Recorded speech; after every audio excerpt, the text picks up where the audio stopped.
Throughout the trial po yesterday, you maintain your calm demeanor, but you speak gravity without theatrics.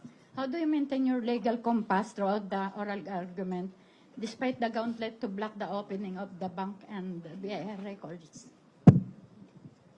Napakalaking challenge po yon at nakakapagod pala tumayo ng ilang oras. Pero at least masasabi ko meron akong konting karanasan sa pag-argue sa harap ng Supreme Court at ng iba't ibang mga hukuman sa atin. And that probably helps me a lot. Halos 36 years ako nag-practice, babad sa court. Kaya siguro doon ko nahuhugot yung kailangan natin gawin sa court.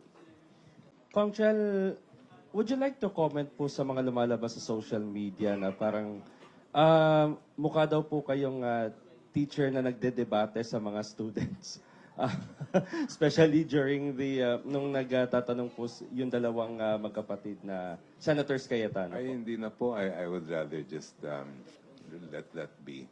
Ang masasabi ko lang in terms of, kasi marami rin nagtatanong sa akin about court demeanor, yung kung saan ba nanggagaling yon. Well, aside from being a court practitioner for many, many years, halos 20 plus years din ako naging teacher. So, siguro dala-dala ko rin yon pag humaharap tayo.